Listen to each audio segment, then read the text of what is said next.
서울 강남구 삼성동 한진그룹 본사 46층 회장실의 대형 창문을 통해 한강이 유유히 흘러가는 모습이 보였어요. 하지만 박성호의 시선은 그 아름다운 풍경에 머물지 않았죠. 그의 손에는 서울대병원에서 받은 검사 결과지가 떨리고 있었거든요. 췌장암 3기. 주치의는 조심스럽게 6개월에서 1년이라는 시한부 선고를 내렸어요. 60년을 살아오면서 수많은 위기를 헤쳐온 성호였지만 이번만큼은 달랐죠. 죽음에 대한 두려움보다도 더 큰 충격이 그를 기다리고 있었거든요. 바로 사흘 전 사설탐정 박철수로부터 받은 보고서가 그것이었어요. 두꺼운 봉투 안에는 사진들과 녹음 파일들이 들어있었죠. 사진 속에서 아내 윤미란과 조카 박준영이 서로를 바라보며 애정 어린 시선을 주고받고 있었어요. 강남의 한 고급 호텔에서, 제주도의 리조트에서, 그리고 준영의 펜트하우스에서 찍힌 사진들이었죠. 하지만 더욱 충격적인 건 녹음 파일이었어요. 미란의 목소리는 성호가 알던 따뜻하고 자상한 아내의 모습과는 전혀 달랐거든요. 차갑고 계산적인 목소리로 그녀는 성호의 건강 상태를 준영과 공유하며 그가 오래 살지 못할 것이라는 사실에 대해 마치 주식 시세를 논하듯 냉정하게 이야기했어요. 성호는 보고서를 읽으며 지난 20년간의 결혼 생활을 되돌아봤어요. 25살의 미란과 40살의 자신이 만난 건 한자선 파티에서였죠. 이화여대 경영학과를 졸업하고 미국에서 MBA를 마친 그녀는 똑똑하고 우아했어요. 성호보다 15살 어렸지만 그녀의 지적이고 세련된 매력에 성호는 한 번에 빠져들었거든요. 미란 역시 성호의 진중하고 카리스마 넘치는 모습에 매력을 느낀다고 했었죠.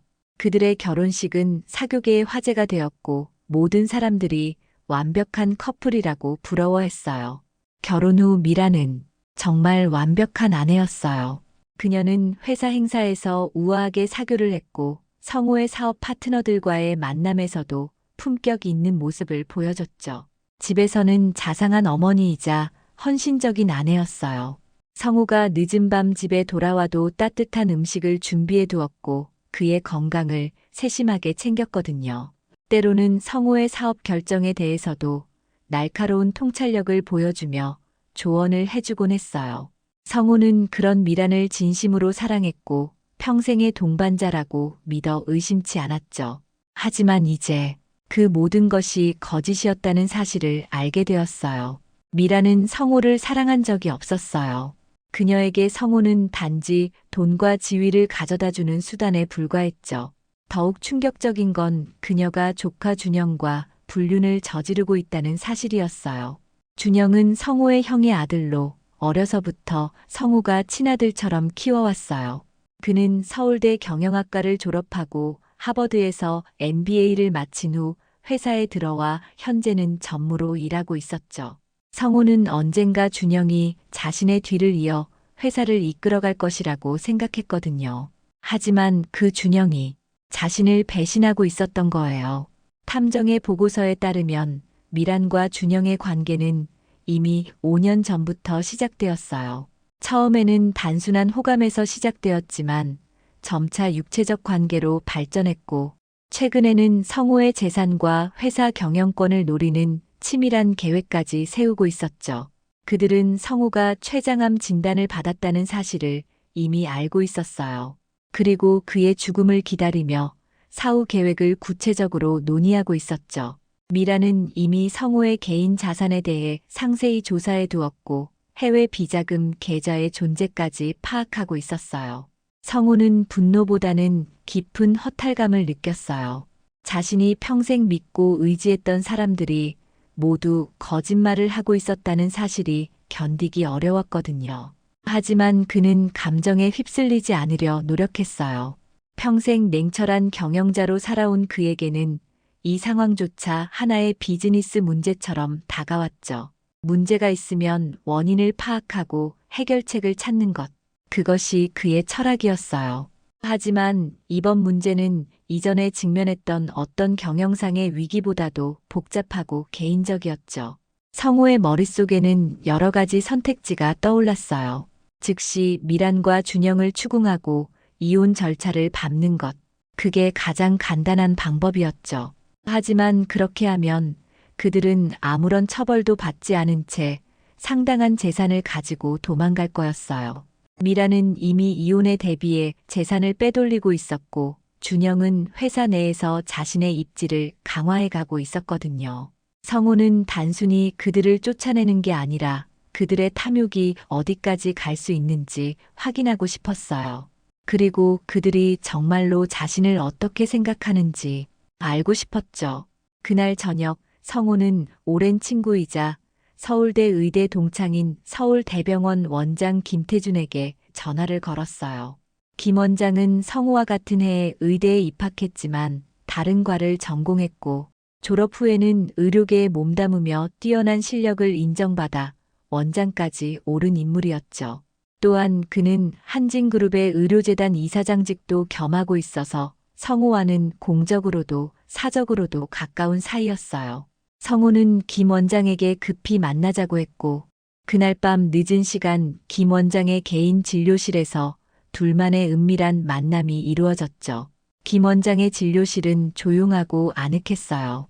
벽면을 가득 채운 의학 서적들과 수많은 표창장들이 그의 학문적 업적을 말해주고 있었죠. 성우는 김 원장 앞에 앉아 자신의 상황을 모두 털어놓았어요. 췌장암 진단부터 아내와 조카의 배신까지, 그리고 자신이 계획하고 있는 일까지 말이에요. 김 원장은 처음에는 놀라며 성우를 말렸어요. 너무 위험하고 복잡한 계획이라는 거였죠. 의료진을 속이고 가짜 진단을 내리는 건 의료법 위반은 물론 도덕적으로도 문제가 있다고 했어요. 하지만 성우는 포기하지 않았죠. 그는 김 원장에게 미란과 준영이 얼마나 악랄한지, 그리고 자신이 단순히 복수를 위해서가 아니라 정의를 위해 이 일을 하려 한다는 걸 설명했어요. 성우의 진실한 고통과 분노를 본 김 원장은 점차 마음을 바꿨죠. 그는 성우와 30년 넘게 우정을 나눠온 사이였고 성우의 인품을 누구보다 잘 알고 있었거든요. 마침내 김 원장은 성우의 계획에 협력하기로 결정했어요. 계획은 치밀하고 정교했어요. 성우는 갑작스러운 뇌출혈로 쓰러져 의식불명 상태가 되었다는 시나리오를 만들기로 했죠. 김 원장은 신뢰할 수 있는 몇 명의 의료진만을 계획에 참여시켰어요. 주치의 이성민은 신경외과 전문의로 김 원장의 후배였고, 간호팀장 정수연은 20년 경력의 베테랑이었어요. 마취과 전문의 한민수도 김 원장의 오랜 동료였죠. 이들은 모두 성우의 인품을 존경하고 있었고 그의 사정을 듣고 기꺼이 협력하기로 했어요. 의료진은 가짜 MRI 촬영 결과와 혈액 검사 수치를 준비했어요. 성우의 뇌출혈은 실제로는 존재하지 않았지만 의료 기록상으로는 우측 대뇌 방구에 대량 출혈이 발생한 것으로 기록되었죠. CT와 MRI 영상도 다른 환자의 것을 조작하여 성우의 것으로 바꿔치기 했어요. 수술 기록도 마찬가지였죠. 6시간에 걸친 응급 개두술을 받았지만 출혈을 완전히 제거하지 못했고 뇌압이 높아 추가 수술이 어려운 상태라고 기록되었어요. 중환자실에는 각종 생명 유지 장치가 설치되었고 성우는 그 속에서 깊은 잠에 빠진 듯 누워있게 되었죠. 성우가 쓰러진 날은 화요일 오후 2시였어요. 그는 회사에서 일하던 중 갑자기 머리를 감싸며 쓰러졌고 비서 이민정이 즉시 구급차를 불러 병원으로 이송되었죠. 구급차 안에서도 성우는 의식을 잃은 척 연기를 계속했어요. 응급실에 도착하자마자 그는 중환자실로 옮겨졌고 준비된 시나리오대로 모든 것이 진행되었죠.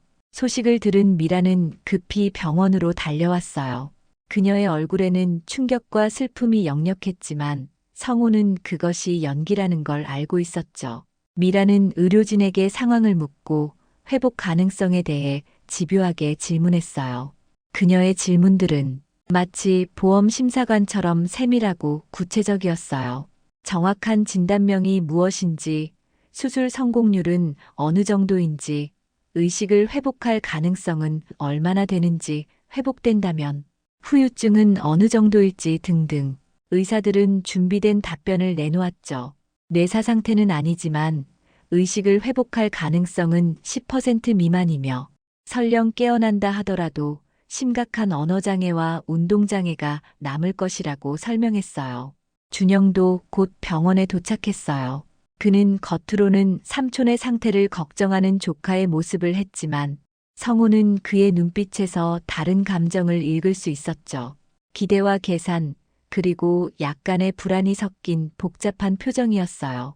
준영은 의료진에게 성우의 정확한 상태와 회복 가능성에 대해 자세히 물었어요. 특히 그는 성우가 의식을 회복할 경우 기억에는 문제가 없을지 여러 번 확인했죠. 그의 질문들은 진정한 걱정에서 나온 게 아니라 자신의 계획을 수정하기 위한 정보 수집이었어요. 중환자실에서 성우는 모든 걸 보고 들었어요. 인공호흡기의 규칙적인 소리, 심전도 모니터의 신호음, 그리고 주변 사람들의 대화까지. 미라는 그의 손을 잡고 깨어나기를 간절히 기도한다고 속삭였어요. 하지만 성우는 그녀의 연기 뒤에 숨겨진 진실을 알고 있었죠. 미란의 손은 차갑고 떨리고 있었지만 그건 슬픔 때문이 아니라 긴장과 흥분 때문이었어요. 그녀는 마침내 자신이 그토록 바라던 순간이 왔다고 생각하고 있었거든요. 첫날 밤이 깊어가자 미란과 준영은 중환자실 밖 복도에서 조용히 대화를 나눴어요. 그들은 다른 사람들이 모두 돌아간 후에야 진솔한 대화를 시작했죠. 성우는 그들의 대화를 모두 들을 수 있었어요. 미란의 목소리는 낮았지만 또렷했고 준영의 대답은 신중했어요. 그들은 이미 이런 상황을 예상하고 준비해왔다는 게 분명했죠. 대화 내용은 성우의 상태에 대한 것이었지만 그 속에는 앞으로의 계획에 대한 암시들이 숨어 있었어요. 성우는 이제 진짜 게임이 시작되었다는 걸 깨달았어요. 그는 죽은 척하며 살아있는 자들의 진실한 모습을 지켜볼 거였어요. 탐욕에 눈먼 그들이 어디까지 갈 수 있는지, 그리고 자신에 대한 진정한 감정이 무엇인지 확인하고 싶었죠. 복수는 차갑게 식혀야 더 달콤하다는 걸 그는 잘 알고 있었어요. 중환자실의 희미한 형광등 불빛 아래 박성호는 자신만의 치밀한 게임을 시작했어요. 이번 사흘째 성호는 미란의 진짜 얼굴을 보기 시작했어요. 낮에는 그녀가 헌신적인 아내를 연기했죠. 간병인을 정성스럽게 지시하고 의료진에게 최선의 치료를 부탁하며 성호의 손을 잡고 깨어나기를 간절히 기도하는 모습을 보였어요. 하지만 밤이 되면 그녀의 가면이 벗겨졌죠. 미라는 중환자실 복도에서 준영과 은밀한 대화를 나눴어요. 그들은 성우의 상태가 호전될 가능성이 거의 없다는 의료진의 말에 안도하며 이제 본격적으로 사후 계획을 세워야 한다고 논의했죠. 미라는 성우의 개인 금고, 비밀번호와 해외 계좌 정보까지 준영에게 넘겨주었어요. 그녀는 성우가 숨겨둔 비자금의 규모와 위치까지 정확히 파악하고 있었죠. 성우는 충격에 휩싸였어요. 미란이 언제부터 자신의 재정 상황을 이렇게 자세히 조사했던 걸까요? 그녀는 겉으로는 가정에만 충실한 전업주부로 보였지만 실제로는 그의 모든 사업과 재산을 면밀히 감시하고 있었던 거예요. 더욱 놀라운 건 그녀가 성우의 측근들과도 은밀한 관계를 맺고 있다는 사실이었어요. 비서실장 조현우, 재무담당 이사 김정훈, 심지어 개인 변호사 박성일까지도 미란의 편에 서서 정보를 제공하고 있었죠. 성우가 절대적으로 신뢰했던 사람들이 하나둘씩 배신자로 드러나는 순간이었어요. 20년 동안 함께 일해온 조현우는 미란에게 성우의 일정과 중요한 업무 내용을 실시간으로 보고하고 있었고, 김정훈은 회사의 재무 상황과 투자 계획을 상세히 알려주고 있었죠. 박성일 변호사는 더욱 악랄했어요. 그는 미란을 위해 이혼 시 재산 분할을 최대화할 수 있는 법적 전략을 미리 준비해 두었고, 성우의 개인 자산을 합법적으로 이전할 수 있는 방법들을 연구해 두었죠. 심지어 성우가 의식불명 상태일 때 법적 대리인을 지정하는 절차까지 준비해 놓았어요. 일주일이 지나자 미란과 준영의 계획은 더욱 구체화되었어요. 그들은 성우가 의식을 잃은 사이 법적 대리인 지정을 통해 경영권을 장악하려 했죠. 준영은 이미 주요 주주들과 접촉하여 자신의 경영권 승계에 대한 지지를 확보해 가고 있었어요. 그는 성우의 경영 철학과 비전을 완전히 부정하며 회사를 단기 수익 위주로 재편하겠다고 공언했어요. 성우가 평생 걸쳐 구축한 기업 문화와 가치가 하루아침에 무너지는 걸 지켜보는 건 고통스러웠죠. 성우가 특히 중요하게 여겼던 사회공헌 사업들도 준영의 칼날을 피해갈 수 없었어요. 준영은 이런 사업들을 비용 낭비라고 여겼고 즉시 중단시킬 계획을 세우고 있었죠. 장학재단, 의료봉사단, 환경보호 프로젝트, 성우가 사회에 대한 책임감으로 시작한 모든 일들이 무너질 위기에 처했어요. 하지만 더 큰 충격은 따로 있었어요. 미란과 준영의 불륜이 단순한 욕망의 결과가 아니라 처음부터 치밀하게 계획된 음모였다는 사실이었죠. 준영은 5년 전부터 미란을 유혹하기 시작했고 그녀 역시 그 유혹에 기꺼이 넘어갔어요. 준영의 계획은 정교했어요. 그는 먼저 미란의 심리를 파악했죠. 성우보다 15살 어린 그녀가 나이 차이로 인한 소외감을 느끼고 있다는 걸 알아챘어요. 또한 미란이 자신의 지적 능력에 비해 가정주부 역할에만 머물러 있다는 것에 대해 불만을 갖고 있다는 것도 파악했죠. 준영은 이런 미란의 약점을 교묘하게 이용했어요. 그는 미란을 지적이고 매력적인 여성으로 인정해주며 성우보다 자신이 그녀를 더 잘 이해한다고 속삭였죠. 점차 미란은 준영에게 마음을 열기 시작했고 그들의 관계는 단순한 불륜을 넘어서 공범 관계로 발전했어요. 성우가 알지 못했던 충격적인 사실들이 하나씩 드러났어요. 미란은 결혼 초기부터 성우의 재산에만 관심이 있었어요. 그녀가 성우에게 보여준 사랑과 헌신은 모두 연기였죠.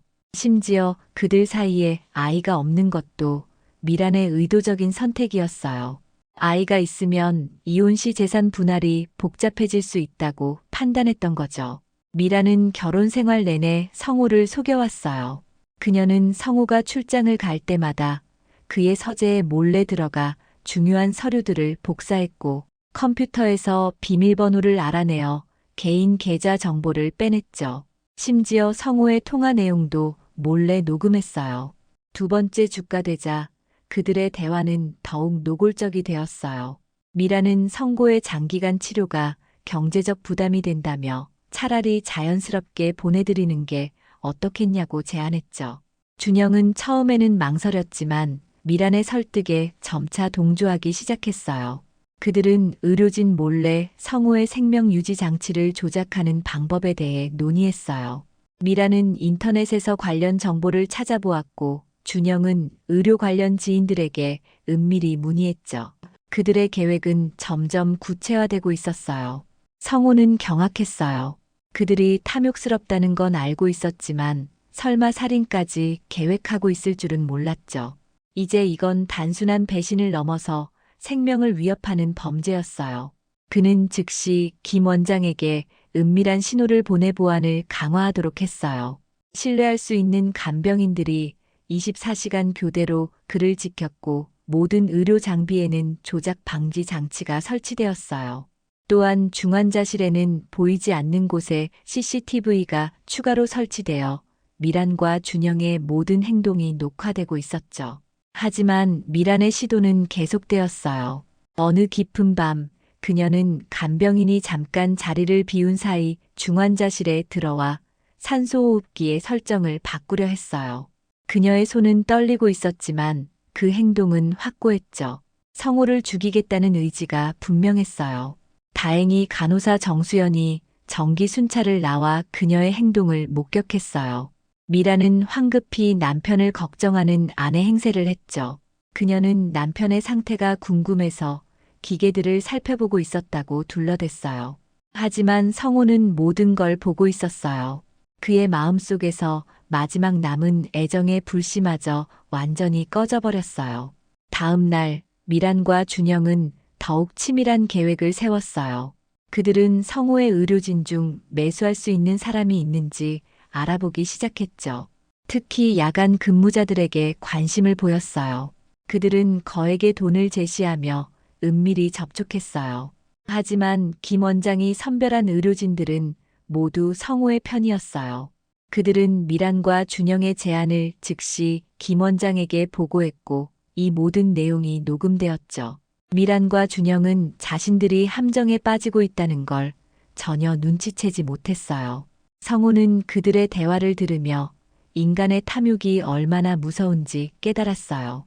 돈과 권력 앞에서 사람들은 가장 소중한 것들도 버릴 수 있다는 걸 목격했죠. 심지어 살인까지 저지를 수 있다는 사실에 전율했어요. 2주일째가 되자 미란과 준영은 성호의 죽음을 기정사실로 받아들이기 시작했어요. 그들은 장례식 준비에 대해서도 논의했죠.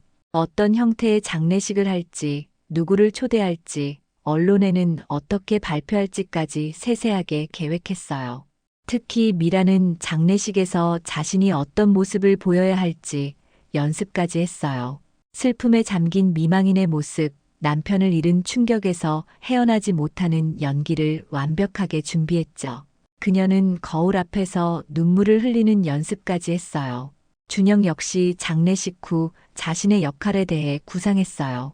그는 슬픔에 빠진 미란을 위로하며 자연스럽게 경영권을 승계받는 시나리오를 그렸죠. 주주들과 임직원들 앞에서 성호의 뜻을 이어받아 회사를 더욱 발전시키겠다는 감동적인 연설까지 준비했어요. 하지만 가장 충격적인 건 따로 있었어요. 미란과 준영은 성호의 죽음 이후 자신들의 관계를 어떻게 발전시킬지에 대해서도 구체적으로 계획하고 있었죠. 그들은 적당한 시기가 지나면 공식적으로 관계를 인정하고 결혼할 생각이었어요. 미라는 성호의 재산을 상속받은 후 준영과 함께 새로운 삶을 시작하려 했어요. 그들은 이미 신혼여행 장소까지 정해두었고 함께 살 집도 물색해두었죠. 성호의 죽음을 자신들의 행복한 미래를 위한 출발점으로 여기고 있었어요. 성호는 이 모든 걸 지켜보며 복수의 의지를 더욱 굳혔어요. 단순히 그들을 처벌하는 것만으로는 부족했어요. 그들이 자신에게 준 고통만큼, 아니 그보다 더 큰 고통을 돌려주고 싶었죠. 그는 중환자실 침대에 누워 있으면서도 치밀한 복수 계획을 세우기 시작했어요. 그들의 탐욕과 배신이 결국 자신들을 파멸로 이끌도록 만들 거였어요. 완벽한 복수를 위해서는 더 많은 시간과 더 정교한 계획이 필요했죠. 성호는 참을성 있게 기다렸어요. 그들이 스스로 더 깊은 함정에 빠져들도록 말이에요. 2주 후 성호는 갑작스럽게 의식을 회복했어요. 의료진은 놀라며 기적이라고 했고 미란과 준영은 당황한 기색을 숨기지 못했죠. 성호는 깨어나자마자 심각한 기억상실증을 보였어요. 그는 자신이 왜 병원에 있는지, 무슨 일이 있었는지 전혀 기억하지 못한다고 했어요. 의료진은 뇌출혈의 후유증으로 일시적 기억상실이 발생했다고 진단했죠. 이성민 주치의는 이런 경우가 드물지 않다며 시간이 지나면서 기억이 점차 돌아올 것이라고 설명했어요. 하지만 완전한 회복은 보장할 수 없다고 덧붙였죠. 미라는 겉으로는 남편의 회복을 기뻐했지만 속으로는 초조해했어요. 성호가 혹시 자신들의 대화를 들었을까봐 전전긍긍했죠. 하지만 성호는 완벽한 연기를 해냈어요. 그는 미란을 보며 사랑스럽게 미소 짓고 준영에게는 고마움을 표현했어요. 그들이 자신을 위해 얼마나 고생했는지 안다며 평생 잊지 못할 은혜라고 말했죠. 성호의 기억상실은 교묘하게 선택적이었어요. 개인적인 일들은 기억하지 못했지만 회사 업무에 관해서는 점차 기억을 되찾아갔어요. 의료진은 이런 현상이 드물지 않다며 업무와 관련된 기억은 더 깊이 각인되어 있어서 먼저 회복되는 경우가 많다고 설명했죠. 성호는 이를 기회로 삼아 준영에게 회사 업무를 더 많이 맡겼어요. 자신이 회복하는 동안 회사를 부탁한다며 준영에게 실질적인 경영권을 위임했죠. 준영은 기대했던 것보다 쉽게 권력을 손에 넣게 되자 유쾌했어요. 그는 성호의 기억상실이 영구적이기를 바랐고 그렇게 되면 자연스럽게 경영권을 완전히 장악할 수 있을 것이라고 생각했죠. 준영은 성우가 평소 추진하던 장기 프로젝트들을 중단시키고 단기 수익을 위한 구조조정을 시작했어요. 많은 직원들이 해고되었고 사회공헌 사업들도 대폭 축소되었어요. 특히 성우가 아끼던 장학재단은 예산이 절반으로 줄었고 의료봉사단은 아예 해체 위기에 몰렸죠. 환경보호 프로젝트와 문화예술 지원 사업도 불필요한 비용 지출이라는 이유로 중단되었어요. 하지만 성우는 모든 걸 지켜보고 있었어요. 그는 퇴원 후 집에서 요양하는 척하면서 실제로는 신뢰할 수 있는 측근들과 비밀리에 연락을 취했죠. 사설탐정 박철수를 추가로 고용하여 미란과 준영의 모든 행동을 감시했고 그들의 대화를 녹음했어요. 또한 회사 내부에도 자신의 사람들을 배치하여 준영의 모든 결정을 실시간으로 파악했어요. 인사팀의 차장 윤미숙, 기획실의 과장 이재훈, 그리고 감사실의 부장 강성도가 성우의 비밀정보원 역할을 했죠. 이들은 모두 성우의 경영 철학을 지지하고 있었고 준영의 급진적인 변화에 우려를 표하고 있었어요. 성우는 준영에게 거대한 함정을 준비했어요. 그는 동남아 지역의 대형 개발 프로젝트에 대한 정보를 흘렸죠. 겉으로는 엄청난 수익을 보장하는 사업이었지만 실제로는 성우가 미리 준비한 가짜 정보였어요. 이 프로젝트는 베트남 호치민시 인근의 신도시 개발 사업으로 포장되어 있었어요. 성우는 가짜 현지 파트너와 위조된 정부 승인 문서, 그리고 조작된 수익성 분석 자료까지 정교하게 준비했죠. 심지어 현지 답사를 위한 가짜 시설과 사무소까지 마련해 두었어요. 준영은 의심 없이 이 사업에 뛰어들었어요. 그는 회사 자금을 대규모로 투입했을 뿐만 아니라 개인적인 이익을 위해 프로젝트 자금을 빼돌리기 시작했죠. 성우가 의도한 대로 준영의 탐욕이 그를 범죄의 늪으로 이끌고 있었어요. 준영은 가짜 프로젝트에 총 200억 원을 투입했어요. 그중 50억 원은 자신의 개인 계좌로 빼돌렸죠.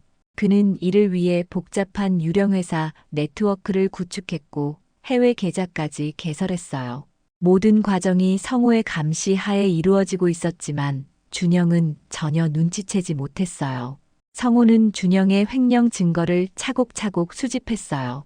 계좌 이체 내역, 위조된 계약서, 그리고 준영이 유령회사 관계자들과 나눈 대화까지 모든 걸 기록했죠. 또한 미란에 숨겨진 계좌들도 추적하여 그녀가 이미 상당한 돈을 빼돌렸다는 사실도 밝혀냈어요. 미란은 성우가 의식불명일 때부터 그의 돈을 조금씩 자신의 명의로 이체해왔어요. 그녀는 성우의 인감과 서명을 위조하여 총 80억 원을 빼돌렸죠. 이 돈은 스위스와 케이맨 아일랜드의 비밀 계좌에 보관되어 있었어요. 성우는 또한 미란과 준영의 불륜 증거도 추가로 수집했어요.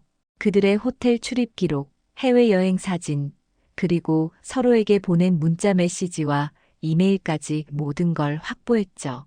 심지어 그들이 함께 구입한 펜트하우스의 등기부등본과 가구 구입 영수증까지 입수했어요. 하지만 성우의 진짜 목표는 따로 있었어요. 그는 단순히 그들을 처벌하는 것이 아니라 그들이 스스로 파멸의 구덩이에 빠져들도록 유도하고 있었죠. 그리고 그 과정에서 그들의 진짜 본성이 완전히 드러나도록 만들고 있었어요. 성우는 기억이 조금씩 돌아오고 있다며 회사 일에 다시 관심을 보이기 시작했어요. 준영은 불안해했지만 성우는 그를 안심시켰죠. 준영이 훌륭하게 회사를 이끌어주고 있으니 걱정 없다며 오히려 더 큰 권한을 주겠다고 약속했어요. 이 시점에서 성우는 교묘한 심리전을 시작했어요. 그는 가끔씩 과거의 일들을 기억해낸다며 미란과 준영을 시험했죠. 하지만 그가 꺼내는 기억들은 모두 그들에게 유리한 것들 뿐이었어요. 미란이 얼마나 헌신적으로 자신을 돌봤는지, 준영이 얼마나 믿음직한 후계자인지에 대한 것들만 기억해냈어요. 이런 성우의 모습에 미란과 준영은 점차 안심하기 시작했어요. 그들은 성우가 정말로 기억을 잃었다고 믿게 되었고 더욱 대담해졌죠. 그들의 대화는 예전보다 더 노골적이 되었고 경계심도 풀어졌어요. 성우는 이런 상황을 이용해 그들로부터 더 많은 정보를 얻어냈어요. 미란과 준영은 성우 앞에서도 은밀한 신호를 주고받기 시작했고, 때로는 직접적인 스킨십까지 했어요. 그들은 성우가 기억을 잃었기 때문에 이런 행동들을 눈치채지 못할 것이라고 생각했죠.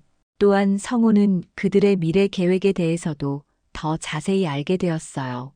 미란과 준영은 성고가 완전히 회복되지 못할 경우를 대비한 계획을 세우고 있었어요. 그들은 성우를 요양원에 보내고 자신들이 그의 재산을 관리하겠다는 계획까지 세워두었죠. 성우는 이 모든 정보를 수집하면서도 완벽한 연기를 계속했어요. 그는 미란에게 감사함을 표현하고 준영에게는 신뢰를 보여줬어요. 때로는 자신의 기억력 감퇴를 걱정하며 그들에게 의지하는 모습까지 연출했죠. 하지만 성우의 마음속에서는 복수의 불길이 점점 더 크게 타오르고 있었어요. 그들의 배신과 탐욕을 직접 목격할수록 그는 더욱 완벽한 복수를 계획하게 되었죠. 단순히 그들을 처벌하는 것이 아니라 그들이 겪을 수 있는 최대한의 고통과 굴욕을 안겨주고 싶었어요. 마침내 성우는 결정적인 한 수를 두었어요. 그는 준영에게 임시 이사회를 소집하여 정식으로 경영권 승계를 논의하자고 제안했죠. 자신의 건강 상태를 고려할 때 이제는 후계자를 명확히 정해야 할 때라고 말했어요. 준영은 마침내 꿈에 그리던 순간이 왔다고 생각하며 기뻐했어요. 미란 역시 모든 계획이 순조롭게 진행되고 있다고 안도했죠. 하지만 그들은 자신들이 얼마나 큰 함정에 빠져 있는지 전혀 모르고 있었어요. 성우는 이사회 날짜를 3일 후로 정했어요. 그리고 그 3일 동안 마지막 준비를 완료할 계획이었죠. 모든 증거를 정리하고 법적 절차를 준비하며 언론 발표까지 완벽하게 준비할 거였어요. 복수의 순간이 다가오고 있었어요. 이사회 당일 아침 성우는 평소보다 더욱 온화한 모습을 보였어요. 그는 준영에게 고마움을 표현하며 자신의 후계자로 공식 인정하고 싶다고 말했죠. 준영은 마침내 꿈에 그리던 순간이 왔다고 생각하며 기뻐했어요. 이사들도 성우의 결정을 존중한다는 입장을 표명했어요. 한진그룹 본사 47층 대회의실에는 주요 이사들이 하나둘 모여들고 있었어요. 창밖으로는 서울 시내가 한눈에 내려다 보였고 커다란 타원형 테이블 주위에는 15명의 이사들이 자리를 잡았죠. 미란도 성우의 부인 자격으로 참석했어요. 그녀는 남편을 자랑스럽게 바라보는 표정을 짓고 있었지만 속으로는 마침내 모든 계획이 실현되는 순간을 기다리고 있었어요. 준영은 차분하면서도 자신감 넘치는 모습으로 자신의 경영 철학을 발표했어요. 그는 성우가 구축한 기반 위에서 더욱 혁신적이고 수익성 있는 회사로 발전시키겠다고 포부를 밝혔죠. 이사들은 고개를 끄덕이며 준영의 말에 공감을 표했어요. 모든 것이 순조롭게 진행되는 것처럼 보였어요. 하지만 성우는 갑자기 표정을 바꿨어요. 그는 지난 몇 주 동안 기억이 모두 돌아왔다고 선언했어요. 그리고 자신이 의식을 잃은 척하며 모든 것을 지켜보았다는 충격적인 사실을 공개했죠. 이사회실은 순식간에 아수라장이 되었어요. 준영은 당황하며 변명을 늘어놓았지만 성우는 냉정하게 준비된 증거들을 하나씩 제시하기 시작했어요. 성우는 리모컨을 들어 대형 스크린을 켰어요. 첫 번째로 나타난 건 미란과 준영의 불륜 증거였어요.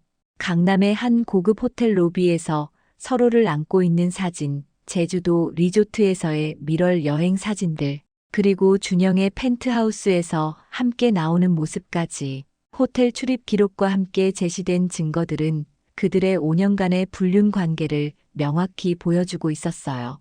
미라는 충격에 빠져 말을 잇지 못했고 준영은 얼굴이 새하얗게 질렸어요. 하지만 이건 시작에 불과했죠. 성우는 차근차근 다음 증거를 공개했어요. 두 번째는 준영의 횡령 증거였어요. 성우는 준영이 베트남 개발 프로젝트를 빌미로 회사 자금을 유용한 모든 내역을 공개했어요. 가짜 계약서, 조작된 회계장부, 그리고 준영의 개인 계좌로 이체된 50억 원의 거액까지. 스크린에는 은행 거래 내역서가 하나씩 나타났고 준영이 만든 유령 회사들의 복잡한 네트워크도 도표로 정리되어 보여졌어요. 준영은 이것이 함정이었다는 걸 뒤늦게 깨달았지만 이미 늦었어요.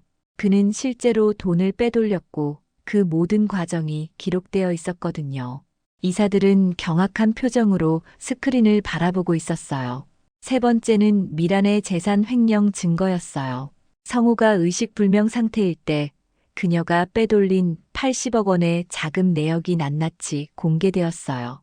위조된 인감과 서명, 스위스와 케이맨 아일랜드로 이체된 거액의 자금들, 그리고 그 돈으로 구입한 부동산과 주식까지 미란의 계산적이고 치밀한 배신이 모든 이들 앞에 드러났어요. 미란은 이미 이혼을 대비해 재산을 숨겨놓고 있었던 거예요. 그녀가 성우를 간병하는 척하면서도 실제로는 그의 재산을 체계적으로 빼돌리고 있었다는 사실에 이사들은 말을 잃었어요. 하지만 성우가 준비한 마지막 폭탄이 남아 있었어요. 그는 가장 충격적인 증거를 공개했죠. 미란이 자신을 살해하려 했던 증거들이었어요. 중환자실 CCTV 영상이 재생되기 시작했어요. 깊은 밤, 미란이 몰래 중환자실에 들어가 산소호흡기의 설정을 바꾸려는 모습이 선명하게 기록되어 있었어요. 그녀의 손이 의료 장비를 조작하려는 순간 간호사가 들어와 그녀를 발견하는 장면까지, 미란이 황급히 남편을 걱정하는 아내 행세를 하며 둘러대는 모습도 고스란히 담겨 있었어요. 이사회실은 완전한 침묵에 빠졌어요. 마지막으로 성우는 미란과 준영이 나눈 살인 계획 대화의 녹음 파일을 재생했어요. 그들이 성우의 생명 유지 장치를 조작하는 방법에 대해 논의하는 내용, 의료진을 매수하려 했던 시도들, 그리고 성우가 죽은 후 그들의 미래 계획까지 모든 대화가 또렷하게 녹음되어 있었어요. 이사들은 미란과 준영의 악랄함에 경악했어요. 단순한 불륜이나 횡령을 넘어서 살인까지 계획했다는 사실에 모든 사람들이 충격에 빠졌죠. 그들이 얼마나 치밀하고 냉혹하게 성우의 죽음을 기다렸는지, 그리고 그 과정에서 어떤 잔인한 계획들을 세웠는지가 생생하게 드러났어요. 성우는 마지막으로 법무팀에게 신호를 보냈어요. 곧이어 경찰이 이사회실로 들어와 미란과 준영을 체포했어요. 수사관들은 이미 모든 증거를 검토한 상태였고 영장을 준비해 두었죠. 미란은 살인미수와 횡령 혐의로, 준영은 배임과 횡령 혐의로 현행범 체포되었어요.